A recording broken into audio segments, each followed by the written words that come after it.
सरकार के द्वारा दिन भर के किए हुए काम, किस तरह से सरकार का काम चल रहा है, उसको लेकर प्रेस कॉन्फ्रेंस इस वक्त मंत्री नरोत्तम मिश्रा कर रखे थे। जानकारी वो दे रहे थे। चलिए आगे बढ़ते हैं। मोदी सरकार के दूसरे कार्यकाल की पहली वर्षगांठ पर बीजेपी पूरे देश में अभियान चलाने जा रही है। हालांकि बीजेपी कोरोना महामारी को देखते हुए इस अभियान को डिजिटल माध्यम से ही चलाएगी। पार्टी केंद्र सरकार की उपलब्धियों के बारे में जन जन को बताने का काम करेगी। 30 मई से बीजेपी वर्चुअल अभियान चलाएगी, जिसमें से 2 वर्चुअल रैलियां मध्य प्रदेश में भी की जानी है, जिससे बूथ लेवल तक आत्मनिर्भर भारत अभियान चलाया जाएगा।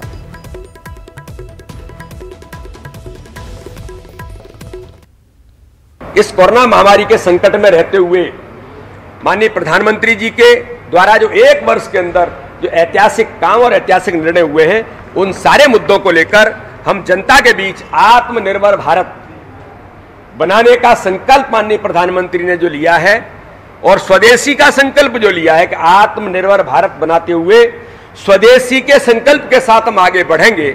इस अभियान को लेकर के भारतीय जनता पार्टी 30 तारीख से जो 1 वर्ष पूरा होगा, सभी कार्यकर्ता वर्चुअल और हम इस दिशा में आगे बढ़ने का काम ऑनलाइन ई प्लेटफॉर्म के माध्यम से इन सारी बातों को जनता के बीच ले जाएंगे।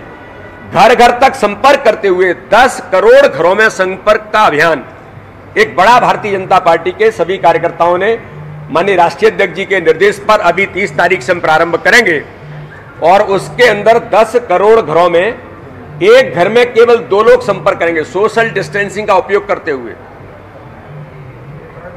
फेस कवर मास्क का उपयोग करते हुए।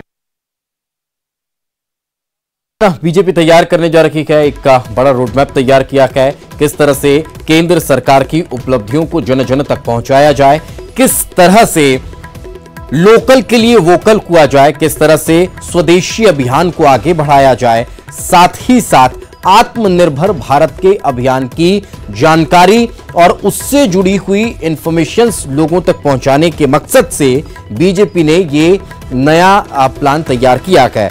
मोदी सरकार का 1 साल का कार्यकाल पूर्ण होने के बाद अब इस अभियान की शुरुआत हो रही है। वर्चुअल रैलियां होंगी, 2 वर्चुअल रैली मध्य प्रदेश में होगी। ई प्लेटफॉर्म, डिजिटल प्लेटफॉर्म का इस्तेमाल करने के साथ साथ कहीं ना कहीं प्रधानमंत्री नरेंद्र मोदी ने जो भाषण दिया था, जिसको लेकर उन्होंने आत्मनिर्भर भारत को लेकर जो परिकल्पना की थी, स्वदेशी उपयोगों को और आगे बढ़ाने के लिए जिस तरह से उन्होंने प्लान तैयार किया था, उसको घर घर तक पहुंचाने का काम बीजेपी करेगी। इस वक्त बीजेपी प्रवक्ता आशीष अग्रवाल जी हमारे साथ जुड़ चुके हैं। आशीष जी, कैसे ये सब संभव हो पाएगा?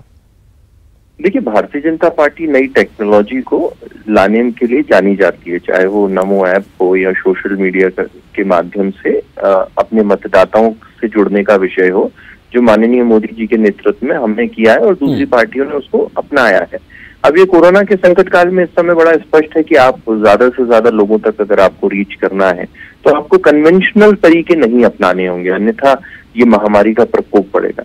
तो वर्चुअल कैंपेन्स के माध्यम से जितनी भी सोशल मीडिया स्ट्रैटेजीज है, जितने और नए प्लेटफॉर्म्स आ रहे हैं, उनको हम स्ट्रेटेजाइज कर रहे हैं। परंतु सरकार के जो एक अच्छे कदम हैं, जो सफलताएं हैं, जो सकारात्मकताएं हैं, वो जनता तक पहुंचाई जाए, इसका हम पूरा प्रयास करेंगे। और भारतीय जनता पार्टी का जो एक बड़ा एक कैडर बेस है, वो अब अपनी राह को बदलते हुए प्रयास करेगा। कहीं ना कहीं एक नए प्लेटफॉर्म के जरिए एक नई कोशिश करते हुए बीजेपी नजर आने वाली। बहुत बहुत शुक्रिया आशीष जी हमारे साथ चर्चा में जुड़ने के लिए। वक्त एक छोटे से ब्रेक का, ब्रेक के बाद जल्द हाजिर होंगे।